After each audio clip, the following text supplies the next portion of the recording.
This is Sandy Storm from Metal Shock Finland, here with my favorite person, Nicko Mcbrain from Iron Maiden. Hi, lovely, how are you? Good to see you. Yes, it's always great to see you. You're one of my favorites, and I'm so glad that we're doing this interview. Thank you. So now you're back at Sonar, so tell us a little bit about that. Well, okay, I left in 92, end of 92, and went with Premier. And unfortunately, business-wise, things didn't work out for the brand Premier. And I was basically left without a drum company in the middle of last year. So the first thing was, my thought was, I've got to speak to Karl-Heinz Menzel at Sonar and see if they'll take me back, because I'm like kind of got my hat in my hand, going around begging, you know.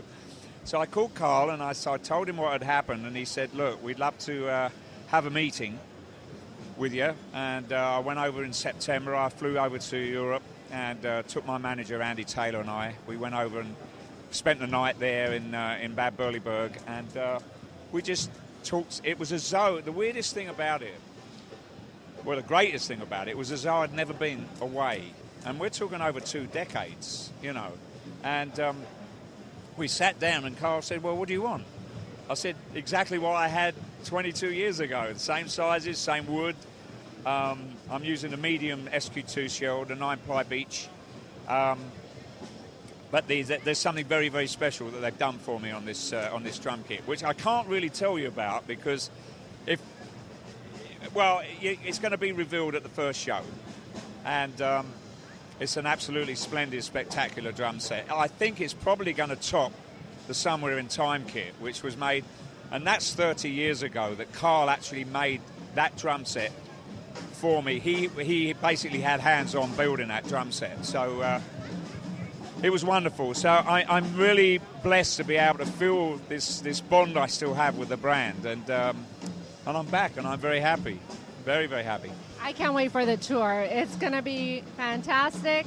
I already have my shows booked, so I can't wait for it. So tell us about the album. It's been a great success. Yeah. Double album. First time for Maiden for a double album. Well, really, it's a triple album. Yeah, that's right. The LP is triple. Yeah, that's right. People keep saying, oh, it's a double album. Well, it's not. It's a triple vinyl, you know. But doing that record, I've got to be honest, it's probably, I mean, every album we make is the best album we've ever made, you know, because it's a time capsule. You can't go back on your laurels. So I've always said, oh, it's the best album we've ever made. It's the best album we've ever made. Well, this is definitely the best album we've ever made. If not in terms of people's interpretation of the music, saying, oh, A Number of the Beast was better than that, and this, that, and the other. You have your favourites, right? It was in terms of the way we made it. And the bond that we had after all these years in the studio making records together, we had the best fun in William Tell Studio in Paris to do this record. Every time we finished a track, we would sit back, and all of us in the control room, and critique. Everybody's playing. Whereas before we sort of go, oh, that sounds good, doesn't it? And Steve and Kevin and Bruce had kind of sort things out, you know, and they go, oh, let's do that bit again. We all had a hand on what we wanted to hear in the finished backtrack. You know, the mix was down to Kevin and Harry, but we had so much fun because we wrote in the studio as well, which is the first time we've ever actually done it. We have written songs in the studio, like when you're going to do an album and you've only got 6 tracks out of 9, you know, you've got to write 3 songs on the way. But the whole album was written in the studio, and we had the greatest time. And what a great studio as well. I love the way what you put on the Empire of the Clouds, the ending. That was so good. It's just perfect. Well, that song was a labour of love from Bruce, without a doubt. And I was privy to learn about the story of the airship. You know, it was incredible because he was writing all these lyrics. And I go, what are you doing? His manuscript spread over the table on the train going back to Paris from London. And he said, Nick, you heard about the R101 airship? I said, yeah. I said, it went down in flames, didn't it? He said, yeah. He said, well, in fact, there were 2 of them, and it went from there. And he started to relate the story to me. And I said, so what are you doing? He said, I'm writing a song about it. And I went, are you having a laugh? And not really. I said, oh, that's interesting. So we kind of actually not arranged the music as such, because he had all these, as you know, it's a long song. There's all these various movements in the song. I started to embrace it. Then he started to play it on the piano, and I thought, oh my Lord, what are we going to do with this? Because he doesn't really play the piano that well, and he would admit that to himself. But we got it together. Harry came in, he sat with Bruce and went over what he was doing, and he just turned around and said, this is an immense song.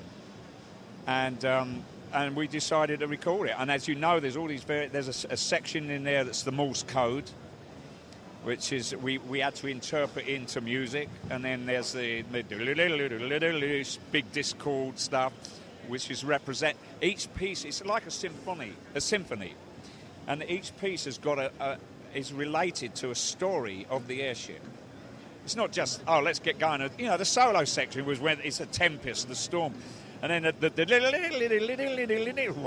that's when it's coming down, you know. And we kind of came up with all kinds of stuff, you know, backbowed gongs. We tried crotales, and that didn't work. We went to do tubular bells, that didn't work. Gong worked, snare drum, you know, all kinds of stuff. So I had a lot of input with kind of creating the moods of certain things. And when you listen to it, it's kind of quite drum driven. The actual mix on my drum set, it was quite right out there, you know. It's one of my favorite songs for sure. And then, every track on the album was really something special, you know, when we did it. And how's Rock and Roll Ribs doing? Rock and Roll Ribs is rocking. It's after 6 years, we celebrated our 6th anniversary in December, and it's just phenomenal. People who come in keep coming back, and that's always a good sign, you know. And so, very happy. I'm thinking we may have to open another restaurant, because we're having a bit of a difficult time coping with the demand of people coming into the restaurant, which is a great thing to have.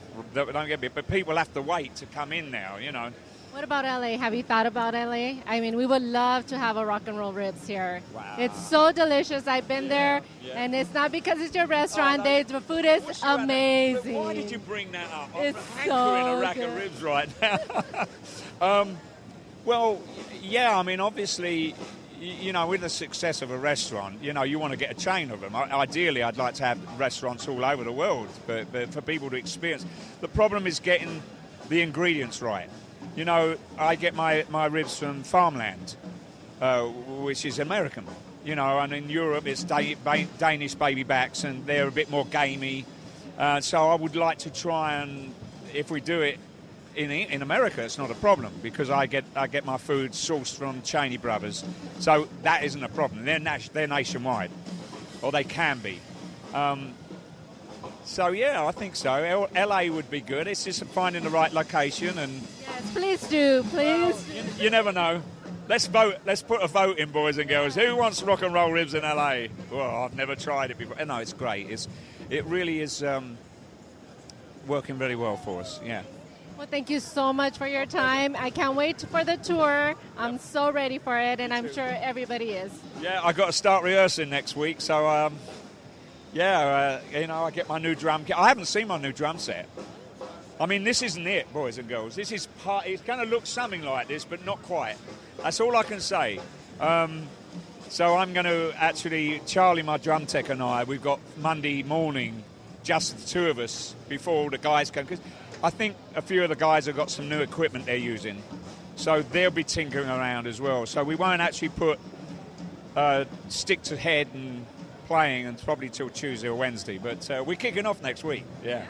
Great, can't wait. Thank you so much. Well, thanks so much, my love. Thank you, guys and girls, and we'll see you out on tour. God bless. Thank you. Hello, boys and girls. Nicko Mcbrain with you here for Metal Shock Finland. Don't touch that dial. Do it in style. I can't think of anything else. That'll do.